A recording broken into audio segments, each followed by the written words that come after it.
Hey everyone, welcome to This Explainer. Have you ever found yourself daydreaming about time travel? And I'm not talking about your standard sci-fi movie stuff here.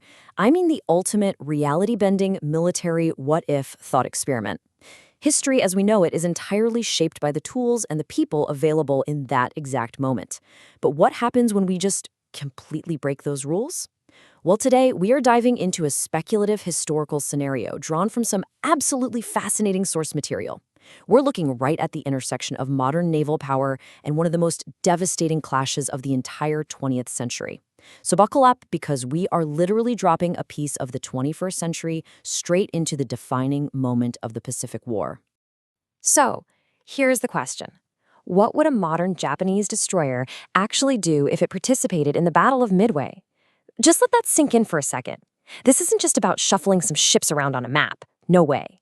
This is a hypothetical encounter that forces us to compare two vastly different historical periods. We're talking about taking an insanely advanced vessel from today and dropping it squarely into the crosshairs of a 1942 battle space. How would that even work? How would the technology interact? And maybe most importantly, how would the actual human beings involved react to such an impossible situation? All right, Section 1, a modern ship at Midway. To really wrap our heads around this, we first need to frame the sheer scale of this scenario. We're taking a marvel of contemporary engineering, ripping it out of its interconnected, digitized network, and just dropping it into 1942. I mean, this is an era where radar was barely in its infancy, and communication mostly meant Morse code and signal flags. To be specific, our source material asks us to imagine an advanced destroyer from today's Japan Maritime Self-Defense Force suddenly appearing in one of the absolute most brutal battles of World War II. The Battle of Midway, fought in June of 1942, was this chaotic, multi-day engagement that literally turned the tide of the war in the Pacific, and it was fought largely over the horizon by carrier-based aircraft. Now, picture a vessel from the current Japan Maritime Self-Defense Force, a ship purpose-built for an era of satellite navigation and supersonic threats, just suddenly materializing in those exact waters? Moving on to Section 2, 1942 versus modern tech. So think about it. In 1942, the Japanese Navy was entirely reliant on analog warfare. We're talking warships equipped with standard naval guns, unguided torpedoes, and those early propeller-driven fighter planes. It was all close-quarters combat, visual identification, manual calculations, the whole shebang. Fast forward to today, and a modern destroyer boasts cutting-edge radar, guided missiles, and just unbelievable defensive capabilities. This contemporary vessel doesn't just bring better weapons to the fight, it completely changes the entire geometry of the battlefield. It operates in this world of digital dominance that the fleets of 1942 couldn't even begin to fathom. Let's actually break down what that digital dominance looks like in practice. Step 1. The modern destroyer's electronic sensors and cutting-edge radar can detect targets from insanely great distances. We're talking miles and miles beyond the visual range of anyone operating in 1942. Step 2. They'd use active defense systems and guided missiles to intercept U.S. Navy aircraft. And Step 3. The modern ship simply neutralizes enemy weapons and aircraft long before they ever pose a real threat. Those U.S. dive bombers and torpedo planes that completely define the historical Battle of Midway, yeah, they would likely be tracked and eliminated while they were still just blips on a screen, totally unaware of what even hit them. Okay, Section 3, facing World War II chaos.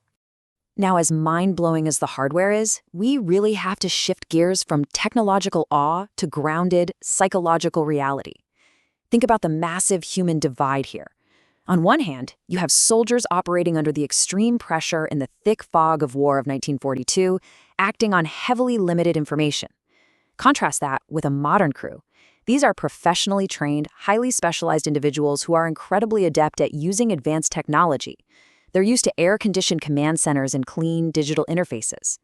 The source material makes a really good point here. The human factor simply cannot be overlooked. So the crucial question becomes, how would these modern sailors actually cope? We really have to pause here to underscore the raw horror of the situation. Sure, they have the ultimate technological advantage, but the source asks how this modern, professionally trained crew would react to the unimaginable brutality and sheer chaos of World War II. Think about it. They'd be witnessing the visceral, mechanized slaughter of the 1940s firsthand. Burning oil slicks, sinking ships, analog warfare at its absolute grimmest. The psychological toll of suddenly being thrust into that specific brand of historical violence would be completely staggering, no matter how safe their advanced ship kept them. Which brings us to Section 4, Altering the Course of History. Let's zoom out for a second from the immediate psychological shock and the tactical battle, and let's discuss the broader philosophical implications of this thought experiment. This is where the butterfly effect comes in, the idea that inserting a single external element into a specific point in time can rewrite an entire conflict. Our source material highlights that history itself is shaped by a series of incremental events and decisions made at very specific points in time.